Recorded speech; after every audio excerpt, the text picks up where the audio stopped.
Assalamualaikum warahmatullahi wabarakatuh.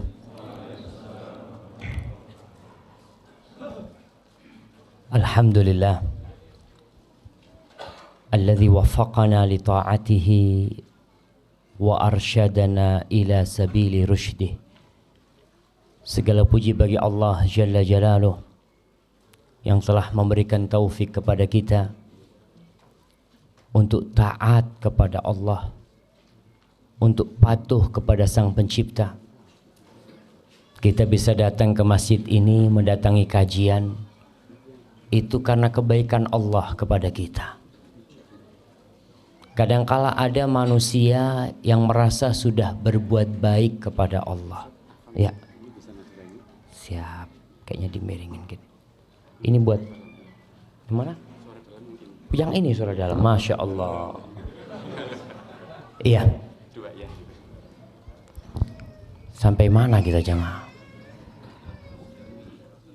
Terkadang ada manusia di antara kita nih yang merasa udah berbuat baik.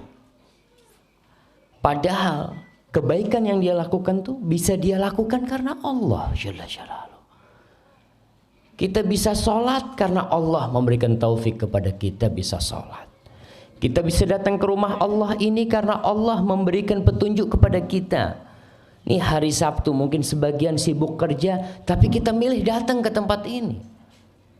Itu karena kebaikan Allah kepada kita. Maka tidak yang pantas untuk dipuja dan dipuji melainkan hanya Allah semata. Bahkan tidak sah salat seorang hamba tanpa mengatakan alhamdulillahi rabbil alamin. Allahumma salli wa sallim wazid wa barik wa an'im ala habibikal mustafa wa nabiyikal mujtaba nabiyina wa sayyidina Muhammad. Ya Allah, semoga salawatmu, semoga salam berkah dan nikmatmu senantiasa kau curahkan untuk hamba kekasihmu, untuk baginda Nabi kita Muhammad sallallahu alaihi wasallam, yang pada dasarnya beliau tidak butuh dengan salawat kita. Allah sudah bersalawat kepada beliau. Malaikat-malaikat Allah udah bersalawat kepada beliau. Tapi Allah ingin memberikan kehormatan kepada orang-orang yang beriman, agar mereka banyak-banyak bersalawat kepada Rasul sallallahu alaihi wasallam. Allah berfirman, innallaha wa malaikatahu yusalluna 'alan nabi. Sesungguhnya Allah dan para malaikatnya bersolawat kepada Nabi. Ya ayyuhalladzina amanu sallu 'alaihi wa sallimu taslima. Wahai orang-orang yang beriman, ingat, yang dipanggil hanya yang beriman. Yang tidak beriman silahkan ditutup kupingnya, karena ini panggilan khusus. Allah tujukan buat hamba-hambanya yang khusus, itu yang beriman. Apa kata Allah? Sallu alaihi wasallimu taslima. Kalian bersalawat dan bersalamlah kepada Rasul sallallahu alaihi wasallam. Kita seringkali membaca di Al-Quran, ya ayyuhalladzina amanu. Coba saya mau tanya, berapa kali Allah sebutkan ya ayyuhalladzina amanu di Al-Quranul Karim? Saya mau kasih hadiah nih, mumpung ada hadiahnya di sini jamaah. Jamaah, kita ini ngaji hatam ya, tapi terkadang ngelewat tuh ya ayyuhalladzina. Kalau lewat ya ayyuhalladzina amanu, kata Ibnu Mas'ud radhiyallahu taala anhu, idza sami'ta ya ayyuhalladzina amanu fa'ariha sam'ak. Kalau kau mendengar ya ayyuhalladzina amanu, rungokno. Kata seperti itu. Dengarkan. Fa imma khairun tu'mar bihi. Setelah ya ayyuhalladzina amanu itu ada satu dari dua hal. Kebaikan yang engkau dikasih tahu sama Allah agar kau mengamalkannya, atau ancaman dan keburukan yang Allah ingin memperingatkanmu supaya kau nggak kena sama bahaya itu. Maka sekali lagi kalau kita baca Quran pas lewat ya ayyuhalladzina amanu berhenti. cari terjemahan. Nih Allah panggil aku nih. Aku nih beriman. Aku yakin bahwasanya Allah panggil aku. Cari buku terjemahan. Kalau nggak punya terjemahan, berangkat ke ustadz, berangkat ke masjid Al-Mina. Datang ustadz nih, kok Allah panggil aku di sini, ya ayyuhalladzina amanu qu anfusakum wa ahlikum nara. Apa artinya ustadz? Ternyata wahai orang-orang yang beriman, jagalah dirimu dan keluargamu dari api neraka. Kita tahu selama ini orang tua sibuk menyelamatkan anaknya dari kelaparan. Orang tuanya sibuk menyelamatkan anaknya dari hujan, dari panas. Tapi jarang di antara kita yang menyelamatkan anaknya dari api neraka. Ya ayyuhalladzina amanu. Coba berapa kali Allah sebutkan di Al-Quran. Jadi kalau kita ngaji itu tadarus atau pas Ramadan, kadang kala orang pada hatamin, pas lewat ya ayyuhalladzina amanu kasih tanda. Ya ayyuhalladzina amanu, halaman sekian. Terus nanti kita cari tahu. Kembali kepada salawat untuk Rasul sallallahu alaihi wasallam. Nabi alaihi salatu wasallam beliau pernah sujud syukur. Sujud syukur. Ditanya Rasul SAW, kenapa kau sujud syukur? Kata dia, atani Jibril. Jibril tadi datang kepada aku. Dia memberikan kabar gembira. Anna man shalla alayya salatan sallallahu alaihi biha ashra. Barang siapa yang bersolat satu kali ini buat aku, kata Nabi alaihi salatu wassalam, maka Allah akan bersolawat 10 kali buat dia. Nabi sujud syukur karena ternyata Allah memberikan keutamaan yang besar bagi umatnya yang bersolawat kepada Rasulullah SAW. Maka mulai saat ini, ya berusaha waktu-waktu kita isi solawat buat Nabi SAW. Masuk rumah, keluar rumah, ibu-ibu sambil nyapu rumahnya, Allahumma sholli wa sallim ala Muhammad, ya terus sambil goreng isi dengan solawat. Ada seorang wanita di Jogja, wanita tua, dia itu kalau sore berangkat ke musola dekat rumahnya. Di musola, depan musola itu ada pohon mangga atau pohon apa, daunnya banyak yang jatuh. Tiap sore dia itu dipilih daunnya itu, dikumpulin pakai tongkat, ada pakunya tuh, kumpulin. Remaja masjid itu bingung sama ibu tua ini. Ibu ini kok repot-repot, lalu pakai sapu wis mari. Tapi satu-satu dia kumpulin. Besok sorenya sama anak-anak muda tuh disapu semuanya. Ibu tua tuh datang ke masjid. Sudah bersih. Nangis ibu itu. Anak muda bingung, anak remaja masjid, loh, kok malah nangis ibu ini? Kan seharusnya udah alhamdulillah udah ada yang bersihin gitu kan. Apa kata ibu itu? Saya dengan setiap daun itu bersolawat kepada Rasul SAW. Dia kumpulin. Kadang-kala ada amalan-amalan yang kita meremehkannya. Di situ ada pahala yang besar. 10 kali Allah solawat buat kita. Allah solawat. Allah yang menciptakan langit 7 lapis tuh. Allah yang memiliki bumi dan isinya bersolawat kepada kita 10 kali. Apa masih kita akan meremehkan bersolawat untuk Rasulullah sallallahu alaihi wasallam? Semoga salawat itu bersambung untuk istri-istri beliau. Kemudian untuk putra-putri beliau. Dan untuk cucu-cucu beliau. Dan untuk seluruh sahabat Nabi yang terutama, untuk Abu Bakar As-Siddiq, untuk Umar bin Khattab, untuk Uthman bin Affan, dan untuk Ali bin Abi Talib radhiyallahu ta'ala an ashabin Nabi ajma'in. Ma'asyar muslimin wal muslimat rahimakumullah. Ada seorang penulis dari Mesir. Dia menulis di buku dia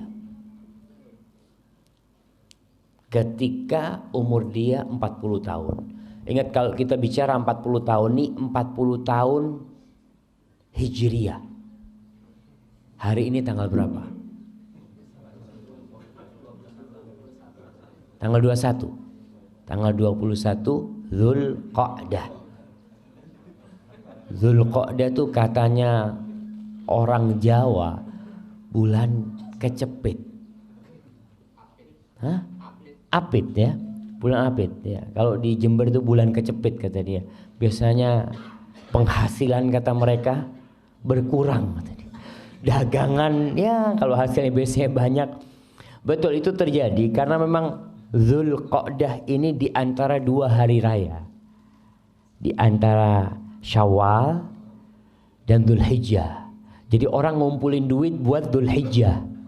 Sudah dia nggak banyak belanja, dia persiapan buat kurban dia seperti itu. Dzulqa'dah. Jadi kita bicara 40 tahun tuh 40 tahun Hijriah. Saya mau tanya nih, ada orang yang umurnya 50 tahun Hijriah. Saya mau kasih hadiah. Yang sudah 50 tahun. Berarti kita harus tahu tanggal lahir secara Hijriah. Jangan meremehkan bulan Hijriah jemaah. Bulan Hijriah ini alhamdulillah di sini ditaruh di atas, biasanya ditaruh di bawah tuh. Tuh bulannya kita umat Islam. Umat Islam semua peradaban, semua umat itu punya kalender. Semuanya. Dan itu bebas karena semua umat umpamanya orang-orang Romawi, orang-orang Masehi punya penanggalan yang dibawa Masehi. Masehi itu artinya Kristus. Karena memang terhitung dengan lahirnya Nabi Isa alaihi salam yang diklaim oleh mereka sebagai anak Tuhan. Itu bermulanya dengan tanggalan Masehi. Orang Cina punya kalender sendiri. Apa kalendernya orang Cina? Hari rayanya orang Cina apa namanya? Imlek. Mereka punya seperti itu. Kemudian orang Yunani punya sendiri. Orang Jawa punya. Kalau orang Jawa biasanya ada Pahing, Wage, Pon, Kliwon, itu penanggalan Jawa. Islam punya penanggalan sendiri. Dan kita orang Islam pun harus bangga dengan penanggalannya. Maka kembali saya tanya, siapa yang hafal tanggal lahirnya Hijriah? Insyaallah. Tanggal berapa lahir? Masya Allah. 1399. Kapan mulai tahu itu mas?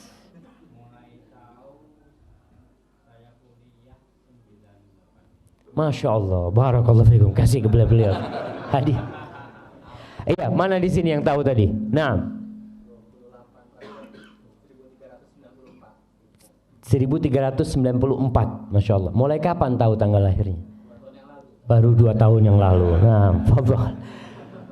Ya kebanyakan kita kan ketika lahiran aktenya itu Masehi.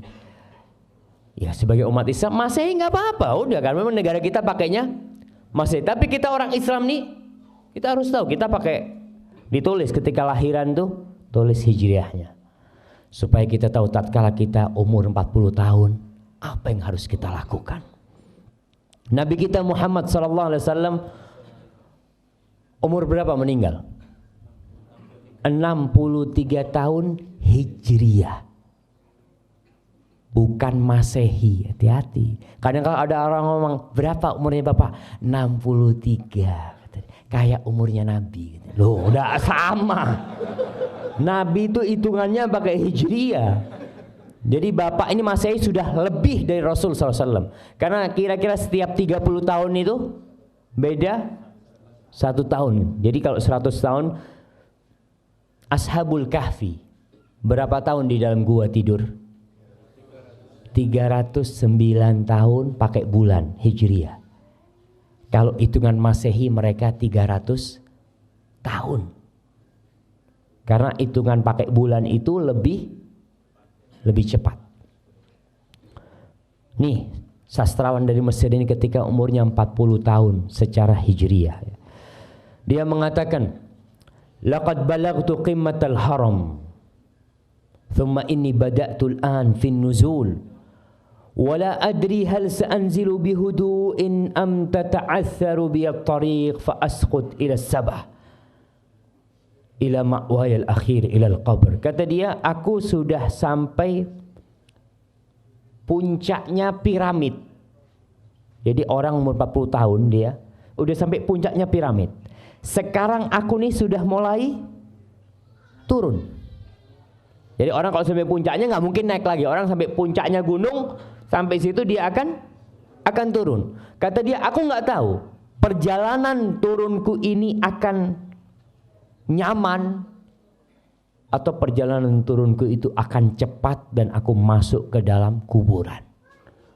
Karena ada orang yang 40 tahun, 41 mati. Nggak nunggu tadi disebutkan 60 tahun. Kemudian dia mengatakan, dia mengingat tentang angan-angan dia. Ketika dia masih kecil ya, dia ingin punya ini, punya itu. Biasa anak-anak kecil kan punya cita-cita. Ketika umur 40 tahun, dia sudah mulai berpikir. Aku sudah mulai berpikir untuk mengumpulkan bekal menuju ke kuburan. Ma'asyil muslimin rahimakumullah. Umur umat Rasul sallallahu alaihi wasallam sebagaimana disebutkan oleh beliau, a'maru ummati baina sittin wa sab'in. Umur umatku itu antara 60 sampai 70. Wa aqalluhum man yajuzu dzalik. Sedikit yang lewat dari 70 sedikit. Maka saya mau kasih hadiah kepada yang lewat 70 tahun. Masya Allah. Masya Allah kayaknya. Bapak, ini hadiah buat bapak Pak ya. Masya Allah. Fadl kasihkan ke bapak itu. Masya Allah. Berapa? 92 tahun. Tinggal satu jemaah. Wa aqalluhum. Kata Rasulullah SAW, sedikit yang lewat 70 tahun itu sedikit. Alhamdulillah. Kita dibuktikan oleh Allah Subhanahu wa taala ada salah seorang di antara kita yang umurnya lebih dari 70 tahun. Itu nikmat dari Allah Subhanahu wa taala. Karena kata beliau alaihi salatu wassalam, khairun nasi man tala umruhu wa hasuna amaluhu. Sebaik-baiknya manusia adalah yang panjang umurnya dan baik amalannya. Wa syarrun nas man tala umruhu wa sa'a amaluhu. Seburuk-buruknya manusia adalah yang panjang umurnya, buruk amalannya. Kita ini kalau ada orang banyak berbuat dosa, banyak membuat keributan di warga paga sini, apa yang kita lakukan? Kita akan ya Allah, muka-muka cepat mati wong iku ya. Betul. Karena memang orang buruk sekali dia. Bertambah umur dia, bertambah keributan di kampung ini. Tapi ketika dia mati, selesai. Ma'asyiral muslimin rahimakumullah. Sebagian ulama membagi kehidupan manusia itu jadi 3 bagian. 20, 20, 20. 20 itu masa muda. Tambah 20 sampai umur 40 tahun tuh masa kematangan. Matang tuh, kalau buah itu udah matang tuh. Setelah itu sudah masa persiapan untuk mati. Allah Subhanahu wa taala berfirman di surat Al-Ahqaf ayat 15. Jadi nanti dibaca tuh surat Al-Ahqaf ayat 15 berkaitan dengan umur 40 tahun ini. Allah mengatakan hatta idza balagha ashuddahu wa balagha 40 sanah qala rabbi auzi'ni, sehingga tatkala seorang hamba itu sampai puncak kematangan dia, sampai umur 40 tahun, dia berkata, Rabbi auzi'ni, ya Allah bantulah aku ya Allah, an ashkura ni'mataka allati an'amta alayya, agar aku dapat mensyukuri nikmat yang kau berikan kepada aku, wa ala walidai, dan nikmat yang kau berikan kepada kedua orang tuaku, wa an a'mala salihan, dan bantulah kami untuk beramal soleh, wa aslih li fi dzurriyyati, dan perbaiki untukku di keturunanku. Inni tubtu ilaika wa inni minal muslimin. Aku bertobat, aku kembali kepadamu dan aku termasuk orang-orang Islam. Ma'asyiral muslimin, umur 40 tahun adalah umur yang seharusnya orang berpikir lebih panjang lagi. Dia berada di persimpangan jalan terakhir. Persimpangan jalan terakhir ini terakhir. Kalau kau salah pilih jalan, habis. Seakan-akan di depan situ dia jalan ke kanan, jelas menuju ke surga, jalan ke depan menuju ke neraka, jalan ke kiri nggak tahu, nggak jelas. Tapi ada orang yang umur 40 tahun masih bingung mau milih yang mana dia. Sehingga terkadang dia melangkahkan kakinya menuju ke neraka Allah. Na'udzubillahi minan nar. Kata dokter, orang kalau sudah umur 40 tahun makannya nggak pakai mulut. Makannya pakai otak. Makannya tuh mulai mikir. Ini kolesterol, enggak. Ini gula, ini asam urat. Enggak lah, anak nasi sama telur asin aja. Iya, mulai dia berpikir, enggak sembarangan dia makan. Karena dia tahu organ-organ di tubuhnya tidak seperti ketika dia muda, enggak sama. Ketika umur 25 tahun, sate kambing 50 tusuk habis. Umur 40 tahun sate kambing, enggak lah sate ayam aja lah. Udah mulai dia berpikir. Nah, harus dia berpikir. Karena demi kebaikan dia sendiri.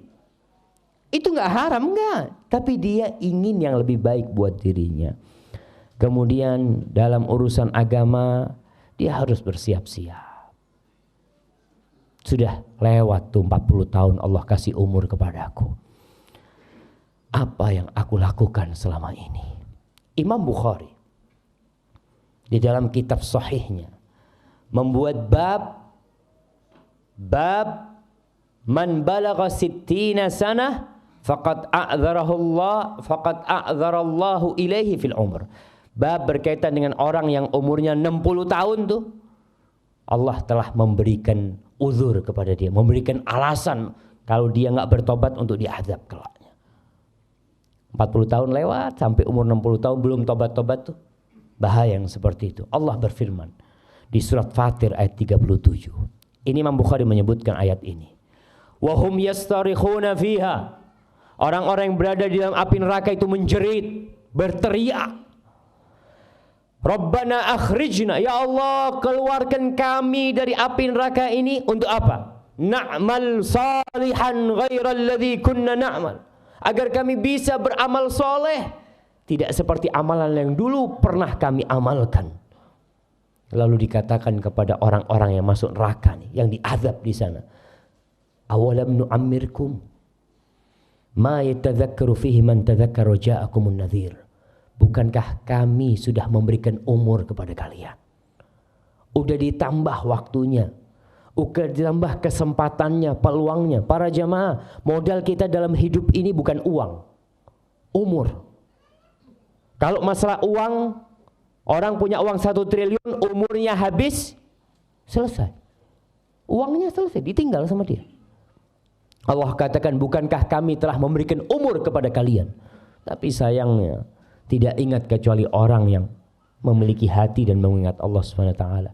Wa ja'akumun nadhir, dan telah datang kepada kalian peringatan. Apa peringatan itu? Disebutkan oleh Abu Hurairah radhiyallahu taala an, bahwasanya Ibnu Abbas mentafsirkan an-nadhir, peringatan itu adalah asy-syaib, uban. Antum punya uban? Kalau bercermin ya Allah, udah tua. Itu peringatan. Kenapa Rasul sallallahu alaihi wasallam melarang menyemir uban dengan warna hitam?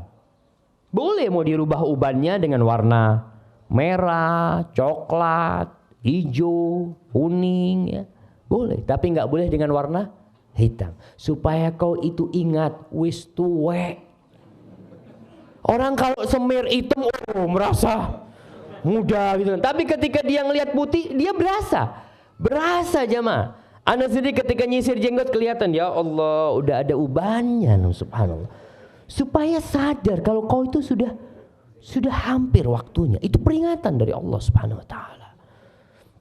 Ma'asyiral muslimin rahimakumullah.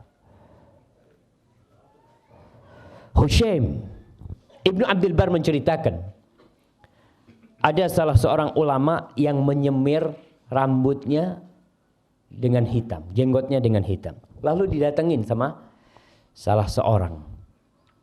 Orang ini tanya, ini alim ulama nih yang nyemir dengan warna hitam. Hushaim dikatakan kepada dia, Ustaz, ana mau bertanya tentang tafsir firman Allah. Wa ja'akumun nadhir, telah datang kepada kalian peringatan. Apa makna peringatan itu? Kata Hushaim, qad qila lahu innahu syayb. Ada riwayat yang mengatakan yang dimaksud dengan peringatan adalah uban. Lalu penanya itu bertanya lagi kepada gurunya ini, bagaimana pendapatmu, wahai guruku, apabila orang didatengin oleh peringatan itu, kemudian dia semir dengan hitam? Maksudnya gurunya. Dia ini mau negur gurunya. Bagaimana wahai guruku, orang yang kedatangan peringatan itu kemudian dia menyemir peringatan itu dengan warna hitam. Lalu Hushaim ingat dan meninggalkan semir dengan warna hitam. Kadangkala kita ini nggak kepingin tua aja mah. Takut dengan ketuaan itu. Nggak bisa. Tua tuh pasti datang.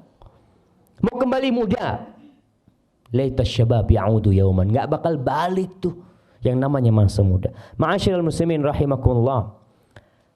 Al-Hajjaj Ibn Abdullah Al-Hakami, salah seorang penguasa Bani Umayyah di Damaskus, di Suriah ya.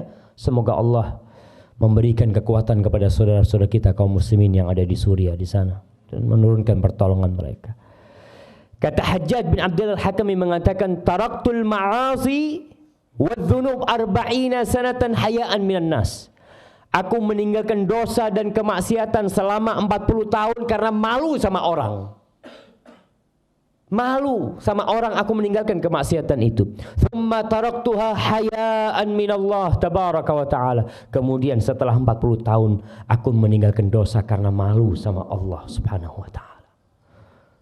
Bayangkan Allah kasih umur sama engkau, Allah kasih rizki sama engkau, terus Allah kasih kau tetap berbuat dosa. 40 tahun Allah kasih kesempatan kepada engkau berbuat dosa. Masa kau gak kembali kepada Allah subhanahu wa ta'ala? Ma'asyiral muslimin rahimakumullah. Kalau kita melihat ya ucapan-ucapan ulama-ulama salaf, peringatan-peringatan yang mereka berikan kepada yang umurnya 40 tahun. An-Nakhi berkata, kana yuqali sahibil arba'in ihtafid binafsik. Dikatakan kepada orang yang umurnya 40 tahun dulu, inti jaga-jaga diri ya. Inti jaga-jaga diri. Ada orang naik motor, kena serangan jantung, blek, mati. Ada orang yang mati di tempat kemaksiatan. Kita sering mendengar cerita orang-orang yang minum oplosan itu. 5 orang mati sekaligus. 7 orang mati sekaligus. Rata-rata ya gitu. Orang-orang yang lupa dengan Allah subhanahu wa ta'ala. Ma'asyiral muslimin rahimakumullah. Apa amalan yang perlu dipersiapkan kalau sudah umur 40 tahun? Itu poin yang akan kita bicarakan. Yang belum umur 40 tahun, ya siap-siap mempersiapkan diri. Karena ala bisa karena biasa. Allah subhanahu wa ta'ala berfirman, wa wassaynal insana biwalidayhi ihsana hamalathu ummuhu kurhan wa wada'athu kurhan wa hamluhu wa fisaluhu 30 syahra hatta idza balagha ashuddahu wa balagha 40 sana. Allah menceritakan kami telah mewasiatkan kepada manusia agar berbuat baik kepada kedua orang tuanya. Kemudian Allah ceritakan tentang peran seorang ibu. Ibu kita tuh mengandung kita selama 9 bulan. Dalam kondisi lemah ya. Subhanallah. Saya tahu istri saya sudah melahirkan 5 anak. Dan saya tahu persis bagaimana kondisi dia ketika dia hamil ya. Kemudian ketika dia mau melahirkan, Allahu Akbar. Kita harus sadar, kita pun pernah seperti itu di perut ibu kita. Ibu kita susah mengandung kita. Dalam kondisi wanita ini lemah, ditambah dengan beban di perut dia. Kemudian menyusui. Selama 30 bulan hamil dan menyusuinya, kira-kira seperti itu. Kemudian ketika umur 40 tahun, biasanya orang ini sudah mapan hidupnya. Sudah mulai punya istri, mulai punya anak, mulai sibuk dengan pekerjaannya, lupa sama orang tuanya. Lupa. Sebagian orang mengatakan, Ustaz, anak ini udah punya istri, anak ini udah punya anak. Kata dia, nah, kau punya anak. Tapi kau harus tahu bahwasanya orang yang paling berhak kau hormati di muka bumi ini adalah orang tuamu. Apalagi ibu. Maka doa orang yang umur 40 tahun ini, Rabbi auzi'ni an ashkura ni'mataka allati an'amta alayya wa ala walidayya. Nikmat yang kau berikan kepadaku dan kepada kedua orang tuaku. Maka orang kalau sudah umur 40 tahun, dia buka lembaran dia.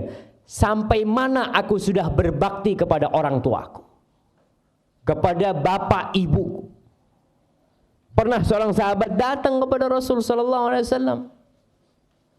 Dia mengatakan, ya Rasulullah, man haqqun nas bihusni sahabati. Siapakah manusia yang paling berhak mendapatkan penghormatan dari aku, kebaktianku? Apa kata Rasulullah SAW? Ummuk, ibumu. Lalu tanya lagi, summa man, setelah ibu siapa Rasulullah SAW? Summa ummuk, kemudian ibumu lagi. Tanya lagi sahabat, summa man, kemudian siapa wahai Rasulullah SAW? Summa ummuk, kemudian ibumu.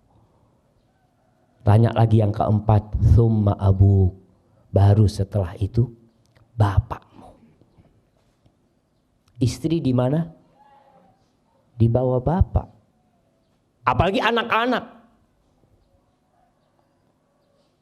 Kalau ada 100 orang yang harus kita hormatin di muka bumi ini, yang pertama ibu, yang kedua ibu, yang ketiga ibu, jamaah. Sekali lagi, orang kalau sudah umur 40 tahun banyak sibuk sama keluarganya, jarang berkunjung ke tempat orang tuanya, telepon jarang, punya rezeki lupa sama orang tuanya. Karena berpikir, ya saya sudah punya keluarga sendiri. Ingat, walaupun engkau jenderal bintang 4, jenderal bintang 4, punya pasukan 1000, 10.000 pasukan, ketika engkau di hadapan ibumu, pangkatmu hanya anak, nggak lain. Engkau akan dipanggil nak, dan engkau akan panggil ibu kepada ibu. Masyaallah ikhwah rahimakumullah. Maka coba kita lihat, apakah kalau kita punya rezeki, kita sudah hadiahkan kepada orang tua kita? Kita beli mobil, kita beli ini, beli itu, beliin istri kita, beliin anak-anak kita, tapi kita lupa tidak membelikan orang tua kita. Anak-anak minta beli sesuatu, kita antar, istri kita antar. Ketika ibu, nak ibu kepingin ini nak, oh ya bu, masih belum ada duit. Masyaallah ikhwah. Maka orang yang dekat sama orang tuanya, umpamanya di Pagani, ada orang-orang yang Masya Allah tinggal satu komplek sama orang tuanya, ketemu sama orang tuanya seminggu sekali. Kata dia, iya Ustaz, anak sibuk Ustaz, anak punya pekerjaan. Nah, ibumu sibuk 9 bulan kau dikandung oleh ibumu dalam kondisi dia harus masak, dia harus ngepel, dia harus nyapu, dia harus mempersiapkan rumah demi engkau. Apakah kau sekarang mengatakan sibuk dengan pekerjaanmu, lupa sama orang tuamu, sama bapakmu?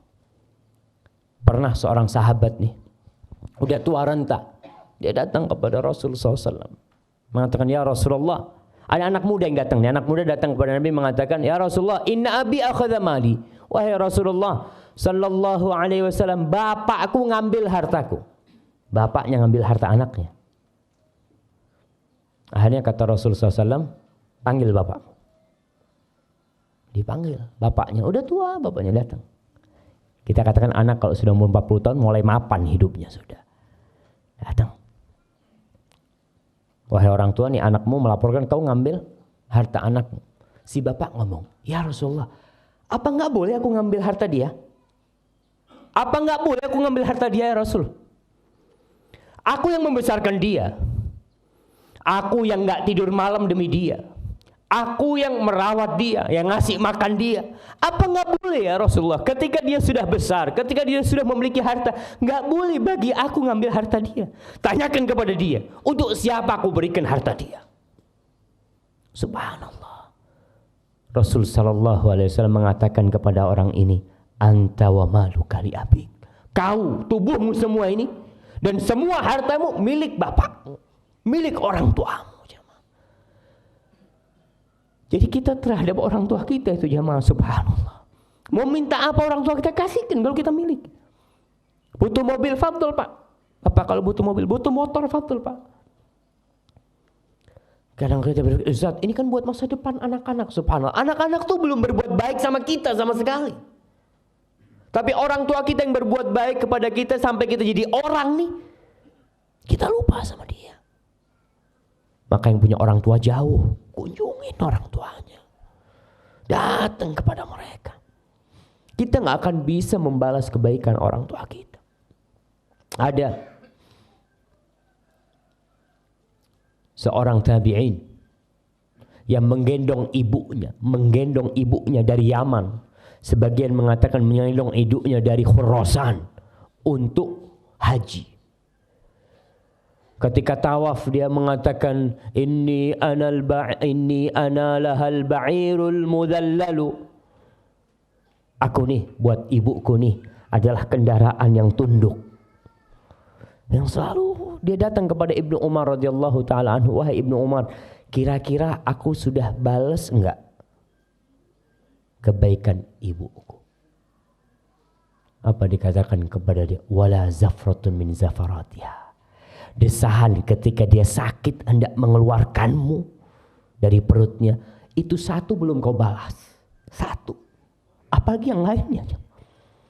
Ada lagi yang datang kepada Umar bin Khattab mengatakan bahwasanya dia merawat ibunya, memandikan ibunya, mengantarkan ibunya ke toilet, ya selalu dia yang ngerjakan semuanya. Kira-kira sudah enggak aku balas kebaikan ibuku yang ibuku dulu melakukan itu kepadaku? Katakan kepada dia, lah nggak sama yang kau lakukan sekarang dengan yang ibumu lakukan untuk. Nggak sama. Ibumu melakukan ini kepadamu ketika kau kecil dengan harapan engkau bisa hidup, dan engkau melakukan itu sekarang kepada ibumu dengan harapan ibumu cepat mati. Banyak orang yang merawat ibunya ketika tua renta, yang ada dalam hatinya, bagaimana ibuku cepat mati. Tapi tatkala ibu kita merawat dan membesarkan kita, yang dia harapkan kalau bisa nyawa dia berikan kepada kita. Maka yang sudah umur 40 tahun, lihat masa-masa dia dulu, apakah dia sudah berbakti sama orang tuanya. Maka doa nih, orang yang umur 40 tahun itu baca doa, Rabbi auzi'ni an ashkura ni'mataka allati an'amta alayya wa ala walidayya. Ya Allah, aku bisa kayak gini karena Engkau ya Allah. Aku bisa memiliki rumah, bisa kerja ini karena Engkau ya Allah. Dan beri aku ya Allah kekuatan untuk bisa berbakti sama orang tua aku. Minta sama Allah Subhanahu wa taala. Ma'asyiral muslimin rahimakumullah. Kemudian yang kita minta kepada Allah, wa an a'mala shalihan tallah. Bantu aku ya Allah untuk bisa beramal soleh. Yang mungkin dulu sholatnya jarang-jarang, yang mungkin dulu sholatnya di rumah ya, yang laki-laki sekarang umur 40 tahun masjid. Kita dipanggil nih, hayya 'alas shalah, hayya 'alal falah, tetap di rumah. Nonton TV ya. Kemudian ngobrol, ngopi mungkin. Dipanggil sama Allah SWT, hayya 'alas shalah nih. Yang manggil itu yang menciptakan kita jemaah. Kita kalau dipanggil sama bos kita, dipanggil sama bos nih, Assalamualaikum, Fulan ya, kau sekarang ke kantor, kata dia, siap, berangkat.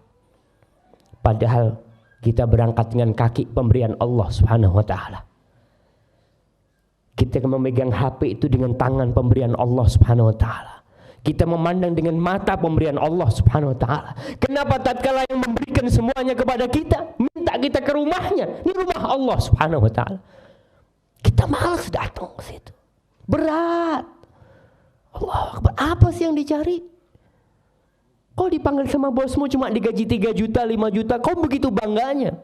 Kau bisa tahu bahwa harga tanganmu ini miliaran. Harga matamu itu miliaran. Jantung yang berdetak pun miliaran. Kita lebih taat kepada makhluk daripada kepada pencipta kita. Maka sekali lagi, yang umur 40 tahun ya, khususnya, bukan berarti yang sebelum itu enggak, yang umur 40 tahun lebih dia tanya, saya nih selama setahun ini berapa kali sholat di masjid? Mungkin cuma Jumatan saja. Mulai sekarang tidak. Ibu-ibu ketika azan dikumandangkan berhenti dari semua pekerjaannya. Ini bisa ditunda. Banyak di antara ibu-ibu kalau ada kerjaan rumah itu nunggu kerjaannya selesai. Kata dia nyapu ya gitu ya. Azan, oh ya tak mari no sih. Habis nyapu lihat oh ada piring-piring kotor. Oh iya tak cuci piring sih. Terus habis cuci piring anaknya datang pulang. Oh ngasih makan dia. Sholat zuhur baru jam 2 kadang-kala. Karena sibuk dengan pekerjaan. Jangan sudah. Nih Allah nih. Hayya ala sholah. Di antara amal soleh yang paling mulia apa? As-sholatu ala waktu. Sholat tepat waktu. Banyak bapak-bapak yang qanaah kalau urusan akhirat. Qanaah.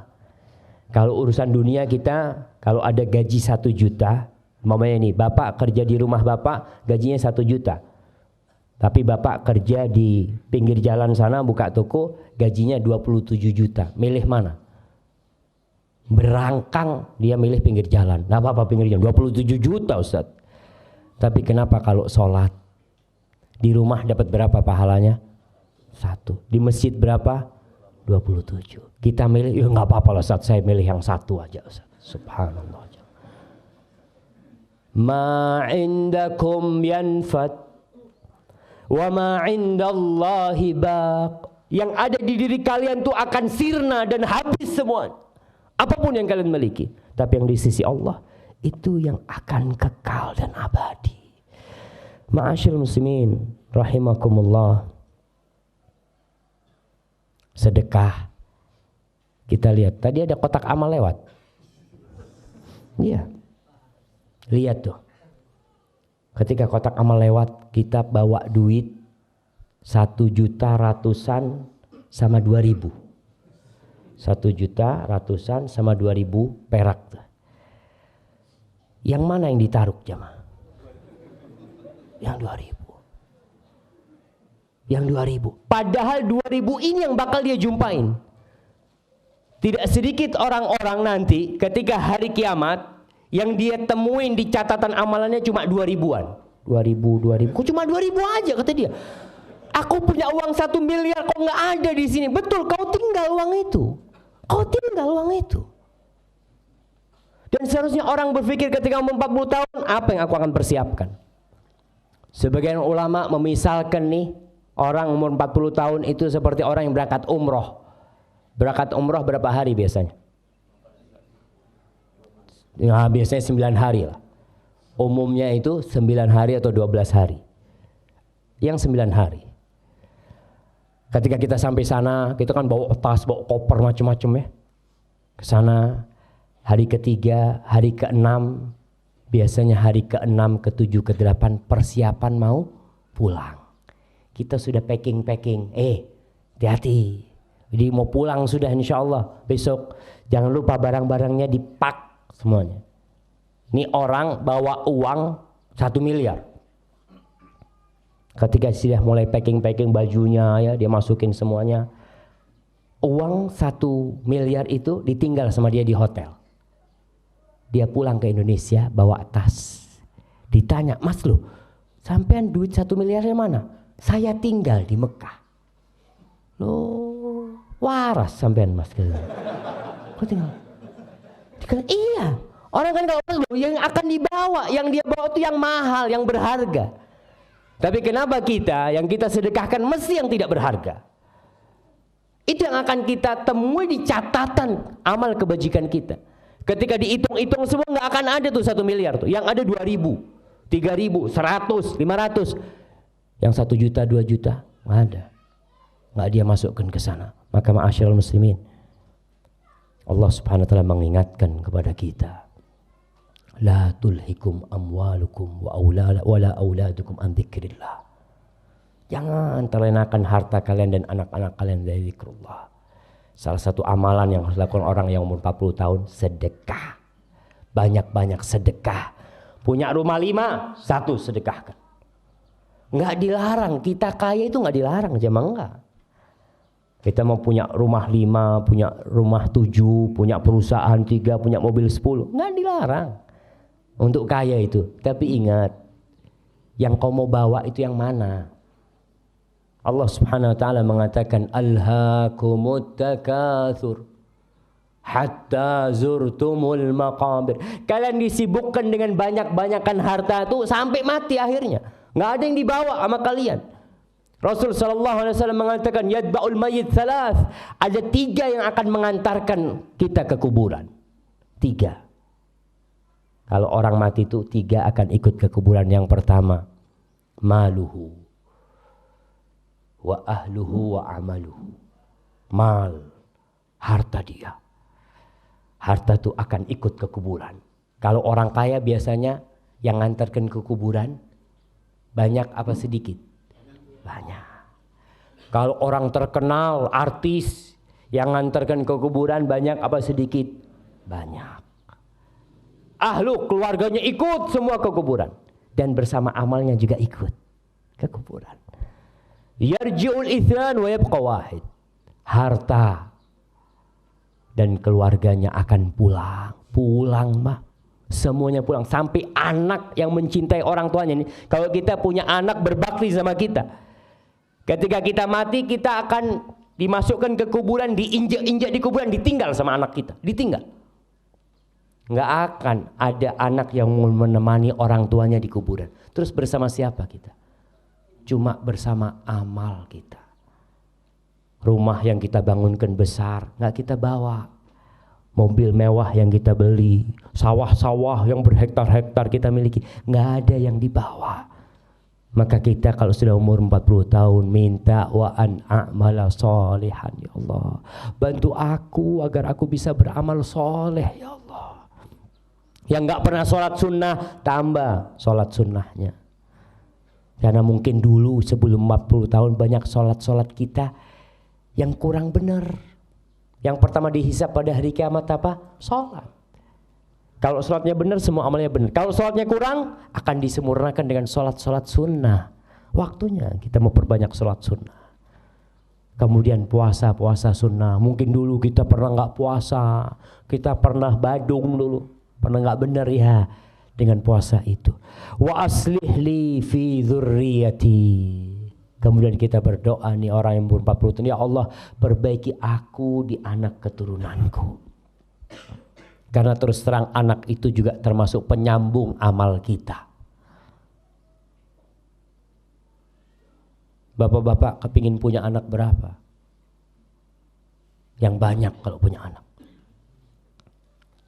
Karena kalau semakin banyak peluang untuk didoakan sama anak kita semakin besar. Anaknya 1 preman, 1 jadi preman anaknya nanti. Apa akan mendoakan orang tuanya? Kok orang tuanya? Dirinya sendiri tidak pernah dia doakan. Maka bagaimana kalau punya anak 10? Masya Allah. Orang-orang dulu itu jemaah nggak ada yang takut punya anak banyak. Kalau saya lihat keluarga ibu saya 7, keluarga bapak 9, keluarga fulan banyak-banyak anaknya. Nggak takut dengan masalah rezeki. Padahal pekerjaan mereka lebih susah dari pekerjaan kita. Tapi barokah mereka. Karena mereka yakin yang ngasih rezeki siapa? Allah Jalla Jalaluhu. Bukan orang tuanya yang ngasih rezeki itu. Kita kalau berpikir yang ngasih rezeki itu kita, nggak bisa kita ngasih makan anak kita. Orang baru nikah gajinya 1 juta, ada yang 700 gajinya. Punya anak, kalau dia berpikir nanti kalau anak saya kuliah ya apa ya? Anaknya baru lahir dia mikirin kalau kuliah gitu kan. Biarin nanti tuh rizkinya tuh akan datang tuh. Ada yang ngatur rizkinya. Allah yang memberikan rizki. Wa aslih li fi dzurriyyati, Allah perbaiki keturunanku. Dan ingat orang tua, anak itu adalah amanat dari Allah Subhanahu wa taala. Tadi ayat yang kita bacakan, ya ayyuhalladzina amanu qu anfusakum wa ahlikum nar. Wahai orang-orang yang beriman, jaga diri kalian dan keturunan kalian, keluarga kalian dari api neraka. Banyak orang tua yang anak perempuannya jadi pelacur, na'udzubillah min dzalik. Dan biasa dibawa oleh lelaki gonta-ganti ya, lelaki yang membawa dia dibiarin sama orang tuanya. Bahkan orang tua kalau melihat anak perempuannya di rumah, nah Kok gak ada yang bawa nak? Subhanallah. Subhanallah. Ingat jamaah, kalau kita punya anak yang jadi pelacur umpama, yang jadi preman, dan kita tidak mendidik mereka, jangan harap masuk surga. Sebelum kita mempertanggungjawabkan tuh anak-anak kita, mereka akan pegangin kita di hari kiamat. Ya Allah, nih bapakku gak pernah ngajarkan kepada aku sholat. Nih bapakku gak pernah ngajak aku ke masjid. Nih ibuku yang kerjanya ya Allah cuma arisan sana arisan sini, anaknya gak pernah diurusin.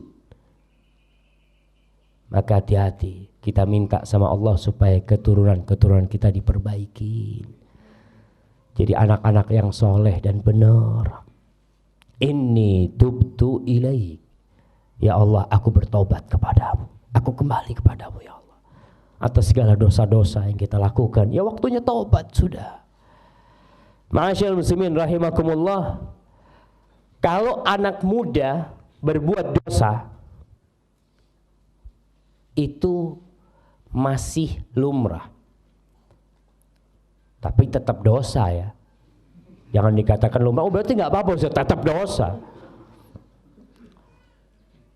Rasul sallallahu alaihi wasallam bersabda, "Thalathatun la yukallimuhumullah yaumal qiyamah wa la yuzakkihim wa la yanzuru ilaihim wa lahum adzabun alim." Ada 3 manusia yang Allah tidak akan berbicara dengan mereka pada hari kiamat. Allah tidak akan memandang mereka. Allah tidak akan menyucikan mereka, dan mereka akan mendapatkan azab yang pedih. Yang pertama, syaikhun zanin, orang sepuh yang berzina. Orang tua yang berzina tuh umur 40 tahun tuh sudah tua tuh orang, sudah tua, udah sakit-sakitan masih berzina. Yang seharusnya dia ke rumah Allah bertobat, masih melakukan dosa. Syekhun zanin. Tapi biasanya godaannya memang semakin berat. Orang itu kalau sudah umur 40 tahun, kita katakan tadi sudah mapan, hartanya sudah mulai banyak, udah punya villa, udah punya ini, punya itu. Godaan wanita semakin kuat sama dia. Tapi syahwatnya itu sudah semakin menurun seharusnya. Tidak seperti anak muda. Tapi ternyata dia berzina, maka Allah tidak akan melihat kepada dia pada hari kiamat. Wa malikul kadzab, raja, penguasa yang suka berdusta, yang menjanji-janjikan kepada rakyatnya tapi tidak pernah dia tepatin. Syekhun kadzab, Allah tidak akan melihat kepada mereka. Wa ailun mustakbir, orang miskin yang sombong. Wis miskin, sombong. Kalau orang kaya sombong, dosa. Orang miskin sombong, lebih dosa lagi. Tetap kita katakan orang sombong, orang kaya sombong, ya nggak apa-apa, dosa, tetap dosa para jamaah. Ma'asyiral muslimin rahimakumullah. Kita terkadang dilupakan dengan dosa-dosa yang pernah kita lakukan karena sibuk cari dunia. Pagi berangkat kerja, jam 7 pulang jam 4, terus rutinitas seperti itu aja. Dia lupa kalau dulu saya pernah berzina, ya Allah. Dulu saya pernah berbuat ini, pernah berbuat ini. Tobat sama Allah SWT. Karena ada orang yang berpikiran kalau dia itu berzina sebelum menikah, terus kawin, dosa zinanya gugur. Tidak. Karena orang berpikir, ada sekarang nih anak-anak yang menikah karena sudah tabrakan, katanya. Karena sudah kecelakaan, akhirnya dinikahkan. Dan tidak bertobat kepada Allah SWT. Rumah tangganya kacau, ribut terus. Gara-gara dia lupa nih dosa dia. Dia harus kembali kepada Allah SWT. Bukan dengan dapat buku hijau selesai, tidak. Dia harus kembali kepada Allah SWT. Dan Allah akan menerima taubatnya orang-orang yang bertobat. Maka kita harus ingat lagi. Ma'asyiral muslimin rahimakumullah. Yang terakhir di doa ini, seorang yang sudah umur 40 tahun mengatakan, wa inni minal muslimin, aku termasuk orang-orang Islam, orang-orang yang berserah diri kepada Allah Subhanahu wa taala. Karena memang pesan Allah, wala tamutunna illa wa antum muslimun, jangan mati kau kecuali dalam kondisi muslim. Ma'asyiral ikhwah rahimakumullah. Kita lihat orang-orang yang umurnya 40 tahun bangun villa. Kalau di daerah Purworejo di mana villanya biasanya jemaah? Hah? Nggak ada. Oke lah, orang-orang Jakarta. Umur 40 tahun, 50 tahun, sukses bangun villa. Bangun villa di Bandung. Bangun villa di Bogor. Udah bangun villa, selesai nih. Villanya 2 hari mati. Dia belum pernah menempatin villa itu. Kena serangan jantung, kena apa. Seorang syekh cerita, ada seorang laki yang kaya raya, dia membangun rumah, apartemen, disebutkan miliaran yang dia keluarkan untuk membangun rumah itu. Setelah selesai, kena serangan jantung. Dikunjungin sama sohibnya ketika sudah mau mati nih, kata dia. Maka dikatakan, di mana menurut ente nih istri ana nih? Kalau ana mati, kawin lagi dia. Rumah ini dinikmatin sama dia dan suami dia. Betul. Antum bisa bayangin. Kadang-kala kita menumpuk dunia bukan untuk diri kita, yang menikmatin orang lain. Disebutkan ada seorang juga yang membangun villanya. Villanya itu dikasih marmernya dari batu yang dari Brazil itu apa namanya? Onik. Sekarang kan musim batu akik nih ya. Antum kadang-kala orang punya koleksi akik, 100 akik di lemarinya. Ada yang dia bawa mati. Satu pun nggak ada yang dia bawa. Bahkan akan dilepas sama anaknya. Kalau bapaknya mati pakai akik, akan dibiarin sama anaknya. Oh, cok pak eman-eman pak. Pak mati wis kono. Ibunya ketika mati dengan kalung emasnya dan gelang-gelang emasnya, cincin emasnya, apa anaknya tega membiarkan emas? Bukan tega sama ibunya ya. Tega sama emasnya itu dibawa mati ibunya. Nggak akan tega dia. Ya salah siapa? Ibu tidak mensedekahkan. Kalau ibu sedekahkan, ibu akan bawa ke kuburan. Tapi sekarang itu hak kita. Iya, hak ahli waris. Dilepas. Nih, yang Syekh cerita ada seorang membangun villa. Kemudian lantainya itu pakai batu onik. Dikatakan sampai 2,5 tahun dia menghiasi villanya itu. Kurang beberapa hari, udah selesai nih, dia mau datang ke villa itu, mati jamaah. Dan itu realita yang tidak bisa dipungkirin. Apa kita tetap akan menjadi budak-budak dunia? Kunu min abna'il akhirah. Jadilah kalian dari anak-anak akhirat. Karena dunia ini akan hancur lebur. Yang kita bawa tuh hanya yang kita sedekahkan dan amal soleh kita. Rasul SAW pernah bertanya kepada para sahabatnya. Ayyukum malu warithihi ahabbu ilaihi min malih. Siapa di antara kalian yang harta ahli warisnya lebih dia cintai daripada harta dia? Kata para sahabat, nggak ada Rasul. Semua pasti lebih cinta dengan harta dia sendiri. Masa cinta dengan hartanya orang lain? Dengan harta ahli warisnya. Kata Rasul SAW, malu, hartamu itu ma akaltahu fa'afdat. Yang kau makan kemudian habis jadi kotoran. Wa ma labistahu fa'ablat. Yang kau pakai kemudian jadi usang. Wa ma anfaqta fa'abqait. Dan yang kau sedekahkan kemudian kau simpan. Selain itu adalah hartanya ahli waris. Rumah walaupun sertifikat atas nama kita, perusahaan milik kita, semua sandal yang kita pakai, semua yang milik kita itu akan kita tinggal kecuali yang kita sedekahkan. Ma'asyiral ikhwah rahimakumullah. Sekali lagi banyak-banyaklah berdoa. Dibaca nih surat Al-Ahqaf ayat 15, dihafalin.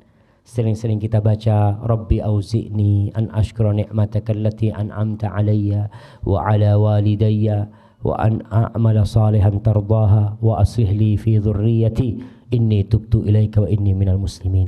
Anaknya diajarin, nak sini nak, doakan bapak nak ya. Bapak ini sudah tua, ajarkan kepada anak kita, nak mintakan ampun buat bapak nak ya. Ajarin sama anak kita. Karena kita ingin anak-anak kita diperbaikin. Banyak orang tua yang lebih berat anaknya tidak sekolah daripada anaknya tidak sholat. Subuh, azan dikumandangkan, anaknya nggak dibangunin. Kenapa? Masih kecil, kata dia. Ya Ustaz, masih kecil Ustaz. kan belum wajib sholat. Tapi ketika jam 7 diobrak-abrik anaknya suruh sekolah. Apa sekolah wajib? Lebih wajib mana antara sekolah dengan sholat? Sholat. Maka tolong perhatikan yang seperti itu.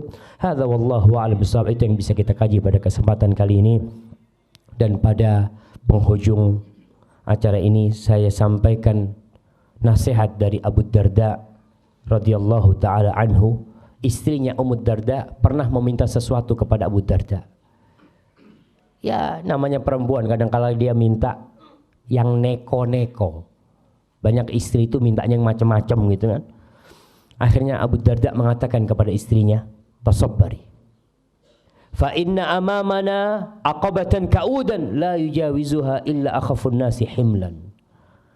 Kata Abu Darda, wahai istriku, sabar kau. Kalau mungkin keinginanmu, kebutuhanmu tidak bisa aku berikan, sabar kau. Di depan kita ini ada jalan yang susah, yang terjal, yang gak ada orang bisa melewatin jalan itu kecuali yang bawaannya sedikit. Orang-orang yang bawaannya sedikit insya Allah bisa melewatin seperti itu. Maka dunia ini hanya jembatan untuk menuju kampung akhirat. Tinggalkan semuanya. Kita ketemu nanti di akhirat. Kargukan barang-barang besar ini. Nanti berjumpa kelak di padang mahsyar sana. Berjumpa kelak di timbangan kita. Berjumpa kelak di sirat. Sampai kelak berjumpa dengan kita di dalam surga Allah subhanahu wa ta'ala. Hadza wallahu a'lam bishawab. Wa sallallahu ala nabiyyina Muhammad wa ala alihi wa sahbihi wasallam. Barakallahu fikum. Baik. Silakan masuk ke, mungkin dibacakan saja. Terima kasih. Alhamdulillah sudah kita ikuti arahan dari Ustaz Syafik. Kita lanjutkan sesi tanya jawab. Silahkan boleh ditulis. Langsung saja yang pertama. Assalamualaikum warahmatullahi wabarakatuh. Waalaikumsalam warahmatullahi wabarakatuh. Bagaimana caranya kita memohon ampunan karena kita dan istri kurang berbakti kepada orang tua, tetapi orang tua sudah meninggal. Jazakallahu khairan. Barakallahu fikum ya, Masya Allah. Itulah jamaah, terkadang banyak di antara kita yang sudah terlambat. Rasul sallallahu alaihi wasallam mengatakan, syaqiyun abdun adraka abawaihi aw ahadahuma fil kibar falam yudkhilahul jannah. Celaka seorang hamba, sengsara seorang hamba yang hidup dalam kondisi masih memiliki orang tua yang sudah sepuh, tapi ternyata orang tua yang sudah sepuh itu tidak bisa memasukkan dia ke dalam surga. Karena mungkin tadi dia tidak berbakti kepada kedua orang tuanya. Kalau sudah mati, tiket masuk surga dia sudah selesai. Kalau lewat tiket paling dekat kita tidak bisa masuk surga, apa akan pakai tiket yang jauh sama masuk surga Allah SWT. Namun pintu taubat itu terbuka bagi seorang yang belum berbakti kepada orang tuanya di masa hidupnya. Yang pertama yang harus dia lakukan adalah istighfar untuk keduanya. Rabbighfirli wa liwalidayya warhamhuma kama rabbayani shaghira. Yang kedua yang bisa dia lakukan adalah bersedekah untuk kedua orang tuanya. Dia punya rezeki, orang tuanya ninggalin warisan, bangunkan masjid buat orang tuanya, wakaf buat orang tuanya. Itu mungkin yang bisa kita lakukan setelah meninggalnya mereka. Yang ketiga, berbuat baik kepada teman-teman orang tua kita atau kerabat dia, apalagi kepada paman kita, kepada bibi kita, berbuat baik kepada mereka. Karena Rasul sallallahu alaihi wasallam mengatakan, inna min abarril birri silatur rajuli ahla wuddi abih. Termasuk kebaktian yang paling maksimal. Termasuk kebaktian paling maksimal itu seorang anak berbuat baik kepada orang-orang yang dicintai oleh orang tuanya. Seorang muslim berbuat baik sama orang tuanya itu bukan karena orang tuanya ada di depan dia, tidak. Kita nggak munafik. Kita kadang-kadang sama orang tua kita pura-pura baik, di belakang kita mencela orang tua kita. Tidak. Orang tua kita nggak ada, udah mati, tetap kita berbuat baik kepada orang tua kita. Tadi berbuat baik kepada teman-teman orang tua kita. Kita datang ke rumah mereka, kita kasih, ya kalau ada sedekah-sedekah buat mereka, kita potong kurban, kita ingat dengan teman-teman orang tua kita. Itu termasuk kebaktian yang bisa kita lakukan untuk orang tua yang sudah meninggal. Wallahu a'lam bishawab. Nah. Terima kasih. Assalamualaikum warahmatullahi wabarakatuh. Waalaikumsalam. Bagaimanakah sikap saya seandainya dilarang sama suami untuk datang ke kajian, sedangkan suami belum tidak mau diajak? Itu yang pertama, Ustaz. Yang kedua, apakah Ustaz Syafiq adanya Ustaz Dr. Khalid MA? Terima kasih.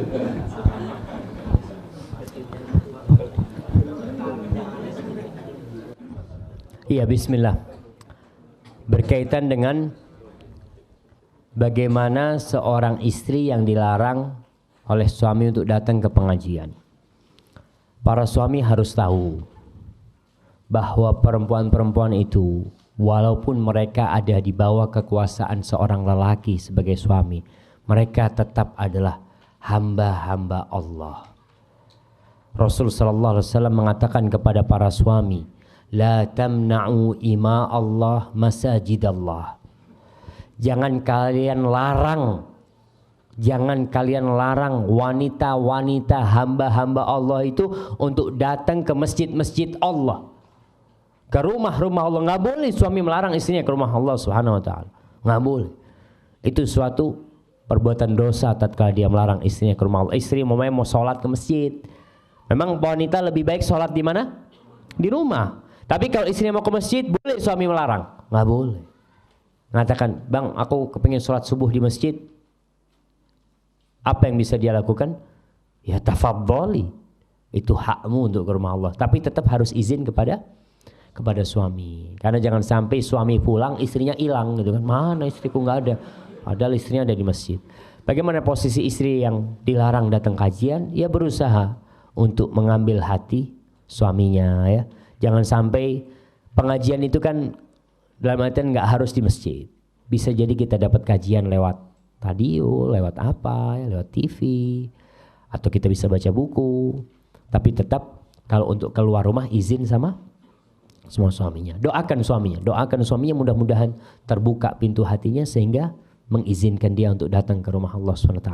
Ma'asyiral muslimin wal muslimat rahimakumullah, kita hidup ini penuh ujian semuanya. Ada bapak yang diuji sama anaknya, ada anak yang diuji sama bapaknya, ada suami yang diuji sama istrinya, ada istri yang diuji sama suaminya. Kita lihat para nabi umpamanya, Nabi Nuh alaihissalam, siapa ujian beliau? Istrinya. Nabi Ibrahim alaihissalam, siapa ujian beliau? Bapaknya. Nabi Nuh juga alaihissalam, siapa ujian dia? Anaknya Nabi Nuh. Nabi Lut seperti itu. Jadi itu hidupnya ujian, maka perlu kesabaran kita menghadapi hal itu. Kalau dikatakan apakah anak saudaranya Ustadz Khalid, adiknya, nah, saya adiknya Dr. Khalid Basalamah, walaupun tidak dilahirkan dari satu rahim. Nah, karena innamal mu'minuna ikhwah. Jadi memang marga Basalam ini termasuk marga yang datang dari Yaman, dari Hadramut sana. Mereka banyak di Indonesia. Ya salah satunya Dr. Khalid Basalamah termasuk yang turun di mana? Di Makassar sana. Adapun kakek saya waktu pertama datang ke Indonesia ini turunnya di Padang dulu. Dari Padang ke Jakarta. Seperti itu mungkin. Wallahu a'lam bishawab. Ini ada yang mengkonsultasi. Bismillahirrahmanirrahim. Assalamualaikum warahmatullahi wabarakatuh. Kepada Ustaz Dr. Syafiq Ridza Hasan Basalamah yang saya hormati, izinkan saya bertanya beberapa hal. Ada 3 hal. Yang pertama, apakah boleh wanita Arab atau wanita Arab turunan di Indonesia dipinang oleh pria non-Arab yang tidak berkeluarga tapi satu akidah, yaitu Ahlus Sunnah wal Jamaah? Nah, Masya Allah. Yang kedua, satu-satu aja, satu. Kecuali berkaitan. Saya tertarik dengan satu gadis Arab, Pak. Ini konsultasi, Pak. Saya tertarik dengan salah satu gadis Arab turunan. Kebetulan marganya sama dengan Ustadz. Dan saya berteman dengan ayahnya cukup dekat. Dan tiap subuh suka berangkat ke masjid bareng saat di Pekalongan sana, dari Pekalongan kan. Tapi anaknya, gadis yang dimaksud tidak mengenal saya, hanya saja memiliki cukup informasi tentang dia. Maka layak dan adakah harapan saya untuk mempersingkirnya? Yang ketiga, ini berlanjut. Mohon nasihat Ustadz terkait hal itu. Nah, insyaallah. Barakallahu fikum ya. Rasul sallallahu alaihi wasallam ketika haji wada, beliau mengumpulkan semua sahabatnya yang berjumlah 114.000 kira-kira pada waktu itu. Di antara pesan yang beliau sampaikan alaihi salatu wassalam, ala la fadla li arabiyyin ala a'jamin wala li a'jamin ala arabi illa bittaqwa kullukum min adam wa adam min turab. Kata Rasulullah SAW, semua kalian ini diciptakan dari satu, dari Nabi Adam alaihissalam, dan Adam diciptakan dari tanah. Jadi bahan dasar semua manusia ini sama, dari tanah. Maka tidak ada kemuliaan orang Arab atas orang non-Arab, dan tidak ada kemuliaan orang non-Arab atas orang Arab ya. Kadang-kala orang mengatakan saya Arab, kamu bukan Arab, seakan-akan dia kasta lebih rendah. Orang-orang kulit putih umpamanya memandang orang-orang negro sebagai orang yang lebih rendah dari dia. La fadla, enggak ada keutamaan illa bittaqwa. Yang menjadi standar keutamaan dan kehormatan seseorang adalah takwa kepada Allah Subhanahu wa taala. Terus bagaimana kalau mau menikah dengan orang Arab? Boleh-boleh aja kalau diterima. Seperti itu masalahnya. Jadi kita ini jangan sama orang Arab, sama orang non Arab pun sama-sama non Arab ngelamar itu boleh kalau diterima. Kalau nggak diterima ya pulang ya mah. Dan orang nolak itu macem-macem. Kadang-kala nih orang lelaki ini apa ya, nggak nyambungan gitu ya. Apa istilahnya? Orang mudeng. Ada datang nih melamar ya anaknya orang, masya Allah. Kemudian orang tua yang ngomong, maaf anak saya belum mau nikah, seperti itu. Oh, saya tunggu gitu dia. Oh, saya tunggu. Itu suruh pulang sudah maksudnya. Kok ditunggu? Kadang-kadang orang yang ngomong, anak saya masih mau sekolah. Oh, nggak apa-apa. Berapa tahun saya siap menanti gitu kan. Mas, sampean ditolak, Mas. Artinya itu, Mas. Kecuali mertuanya ngomong, calon mertua ngomong ini sama dia, anak saya masih mau sekolah. Apa sampean siap menunggu? Ah, itu diterima. Tapi kalau cuma ngomong mau sekolah berarti ditolak antum. Dan harus gentle seorang laki. Ya udah kalau ditolak gitu ya. Kayak tadi umpamanya dia mau melamar keluarga bahasa lama. Karena memang orang Arab ini kadangkala lebih suka menikahkan anaknya dengan sesama mereka. Itu nggak apa-apa. Orang Padang kepingin nikahkan anaknya sama-sama orang Padang. Orang Sunda kepingin seperti itu, hal yang wajar, kembali kepada keinginan dari pihak keluarga tersebut. Tapi Rasul sallallahu alaihi wasallam memang memberikan kepada kita standar. Kalau kau ingin menikahkan anakmu, jangan melihat kepada itu, lihatlah kepada agama dan akhlaknya. Orang-orang Arab kenapa kok jarang mau menikahkan anak perempuannya dengan selain Arab? Kadangkala kesian sama cucunya, karena cucunya nanti tidak akan membawa marga. Takut sama sepupu-sepupunya itu dikucilkan seperti itu. Ya itu termasuk salah satu pandangan yang karena kesian sama cucunya gitu loh. Kalau nanti mamanya dipandang ini nggak ada marganya ini, seperti itu. Dalam orang Arab biasanya nyebut orang Jawa itu akhwal. Orang Arab kalau nyebut orang Jawa itu akhwal. Akhwal itu dari asal kata khol yang artinya bibi dari ibu. Karena orang Arab ketika datang ke Indonesia, mereka tidak bawa istri. Dia menikah dengan orang Jawa, orang Sunda, orang Padang, menikah dengan orang Indonesia. Ketika anaknya bertanya, Pak ini siapa? Dikatakan akhwal, saudara-saudara ibumu gitu loh. Seperti itu ucapan yang mereka lakukan. Jadi sebenarnya itu wajar sekali kalau ketika mereka menolak, nggak mau nerima antum, ya antum harus sabar. Bukan karena antum nggak layak diterima, mungkin ada pertimbangan-pertimbangan yang lainnya. Antum kalau sudah dekat sama orang tuanya, bismillah. Kekuatan doa itu tidak terbendung. Kalau antum minta sama Allah SWT, Allah tinggal kun fayakun. Jadi ketika ditolak, insya Allah ada yang lebih baik dari dia. Karena tidak hanya dia wanita di muka bumi ini. Jadi nasihat ana buat dia, bismillah. Antum istikharah, antum musyawarah. Kalau belum siap untuk ditolak, yang jadi masalah kadang-kala orang itu siap diterima, nggak siap ditolak. Kalau belum siap ditolak, jangan minta anak dia. Kalau antum nggak siap ditolak, cari wanita lain. Tapi kalau antum siap, saya siap. Kalau berarti saya ditolak, bukan jodoh saya, bismillah, berangkat. Insya Allah itu akan jadi baiknya. Apalagi kalau perempuan itu adalah wanita yang soleha seperti itu. Hadza wallahu a'lam bishawab.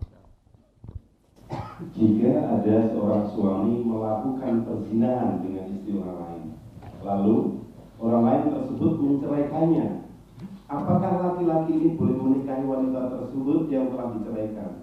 Dan bagi istrinya, apa boleh minta cerai? Nah, na'udzubillah min dzalik ya. Perzinaan di Indonesia ini, dan itu juga salah satu tanda-tanda kiamat ya, banyaknya perzinaan di mana-mana, sampai kehidupan tetangga sama tetangga berzina. Na'udzubillah min dzalik. Bagaimana kondisi seorang lelaki yang berzina dengan istrinya orang? Dia harus bertobat kepada Allah Subhanahu wa taala. Bukan dengan menikahi, sekali lagi bukan dengan menikahi jandanya tuh lelaki perempuan itu, kalau diceraikan sama suaminya kemudian dia boleh nikahin, secara hukum boleh aja. Tapi dosa zina itu tidak selesai dengan dia menikahin seperti itu. Kemudian si istri, apakah si istri berhak meminta cerai kalau suaminya berzina? Ada dua hal yang membolehkan istri meminta cerai kepada suaminya. Dua hal ini bermuara di satu hal, yaitu tidak bisa menegakkan hukum Allah di rumah itu. Kalau si istri merasa, Ustaz, ana lihat suami ana nih secara fisik ganteng, dia nggak ada masalah, tapi yang jadi masalah akhlaknya seperti itu, Ustaz. Dia berzina sama istri orang, na'udzubillah min dzalik. Apakah boleh dia minta cerai? Boleh dalam kondisi seperti itu. Tapi kalau suaminya bertobat, jangan terburu-buru bercerai.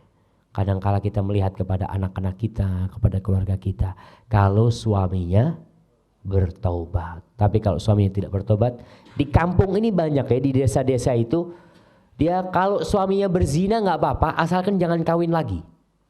Itu ada pandangan seperti itu. Dia kalau suaminya kawin lagi, kiamat. Tapi suaminya berzina ke tempat pelacuran, dia tenang-tenang saja. Hati-hati, kalau itu menikah lagi itu halal. Berzina nih bawa penyakit ke rumah dia, bawa azab dan murka Allah ke rumah kita. Apalagi kita mendiamkan hal yang seperti itu. Maka ingat, termasuk dosa paling besar perbuatan zina itu. Semoga Allah menjauhkan kita dari perbuatan zina itu. Wallahu a'lam bishawab. Bagaimana salat Ustaz jika sudah terlanjur menikah melalui jalur pacaran? Melalui jalur pacaran. Padahal sudah jelas.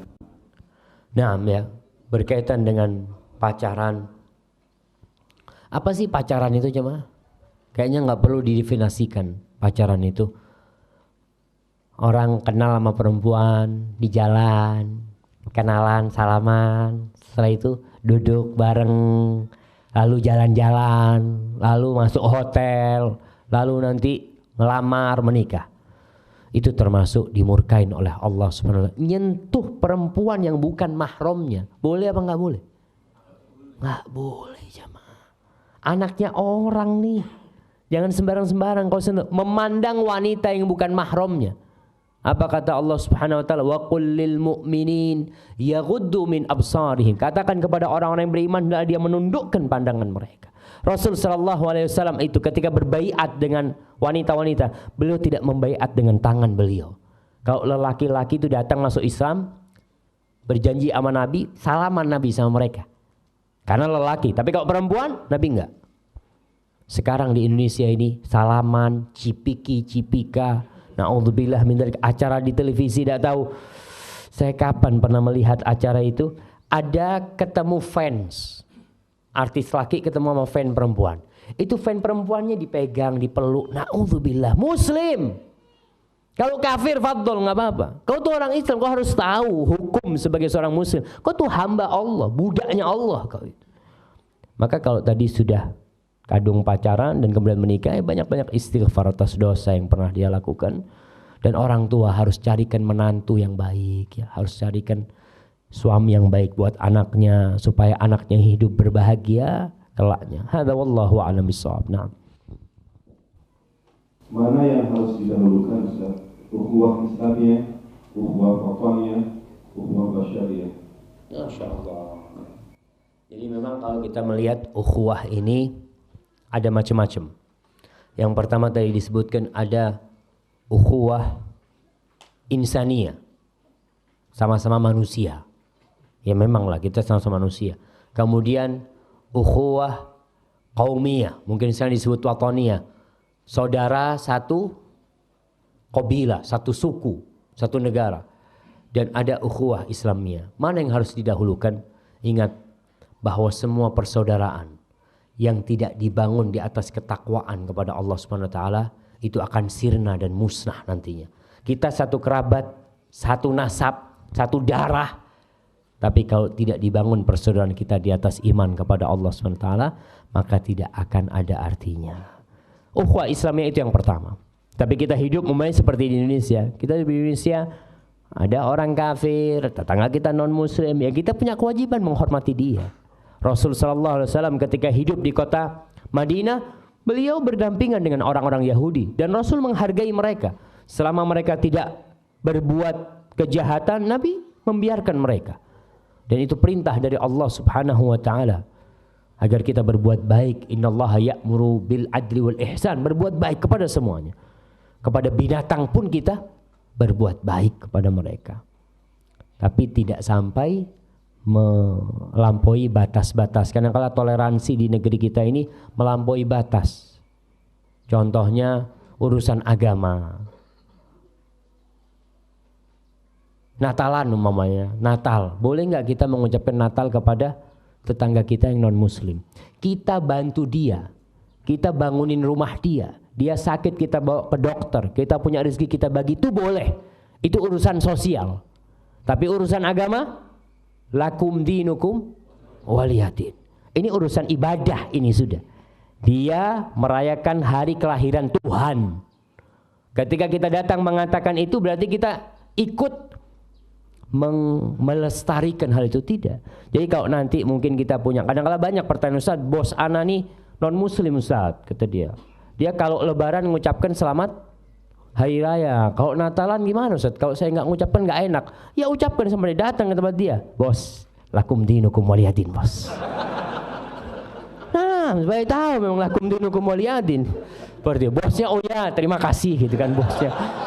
Ya supaya tahu kita muslim. Kita ini dididik untuk tauhid, untuk la ilaha illallah. Nggak ada Tuhan tiga, nggak ada Tuhan tiga. Tuhan itu satu. Kita baca qul huwallahu ahad, qul ya ayyuhal kafirun. Kita didik untuk tauhid. Kok pas Natalan kita mengucapkan selamat Natal, selamat atas kelahiran Tuhanmu. Kita mengucapkan selamat. Ya enggak lah, jamaah. Kalau lebaran sekedar lebaran Idul Fitri, tidak ada hubungan mungkin dengan urusan ketuhanan, tapi ini Natalan berurusan dengan tauhid. Hati-hati yang seperti itu. Hadza wallahu a'lam bissawab. Nah. Assalamualaikum. Ustaz mau tanya, bagaimana mengatasi seorang istri yang selalu cemburu, Ustaz? Insyaallah. Ini kayak mewakili semua ini. Masya Allah, Masya Allah. Cemburu itu berlandaskan cinta. Jadi kalau seorang istri cemburu kepada suaminya, itu wajar, asalkan tidak berlebihan. Kalau cemburu sudah berlebihan jadi setan yang ada was-was. Suaminya pulang agak malam, oh kayaknya wis kawin meneng mah. Seperti itu. Apa? Enggak, husnudzon sama suaminya, ibu-ibu. Kemudian bagaimana sikap suami?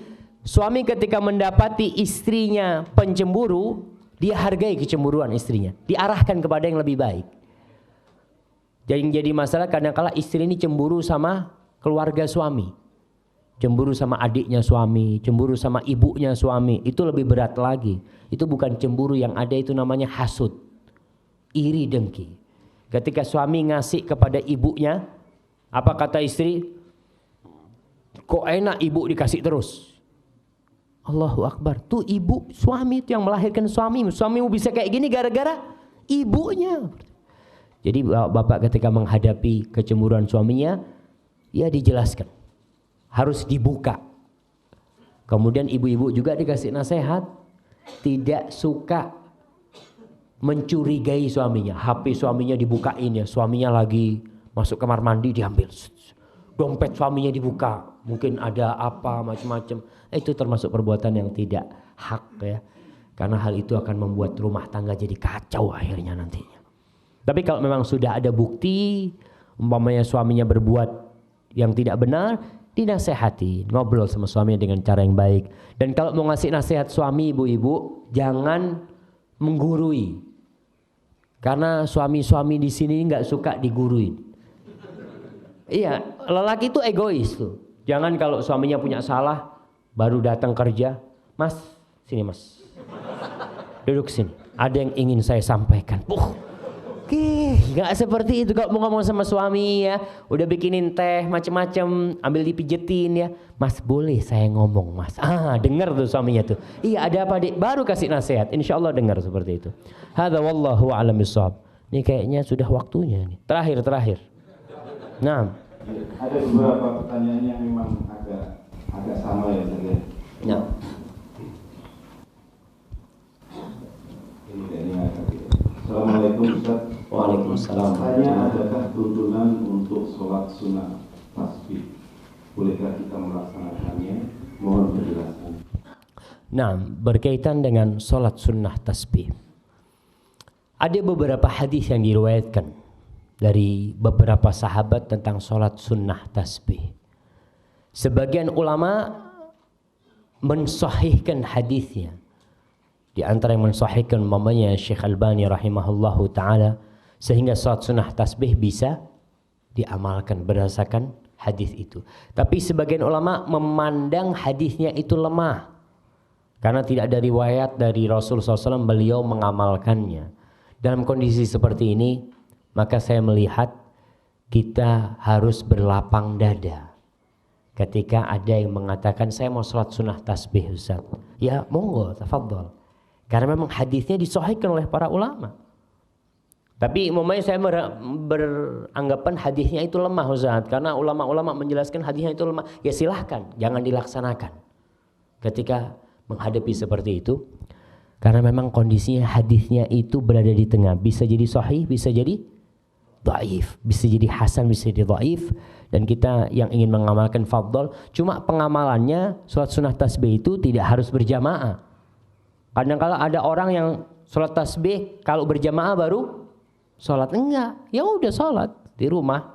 Yang mau sholat sunnah tasbih itu termasuk sholat sunnah yang dianjurkan berdasarkan hadis yang disahihkan oleh Syekh Albani rahimahullahu ta'ala. Hadza wallahu a'lam bishawab. Mungkin itu yang menjadi penutup perjumpaan kita hari ini. Karena masih ada acara selanjutnya nanti ini. Apabila yang saya sampaikan benar itu dari Allah subhanahu wa ta'ala. Kalau ada yang salah dan kurang berkenan itu dari diri saya sendiri, Allah dan Rasulnya terbebaskan dari kesalahan itu. Wa subhana rabbika rabbil izzati amma yasifun. Wassalamun alal mursalin. Walhamdulillahi rabbil alamin. Wassalamu alaikum warahmatullahi wabarakatuh.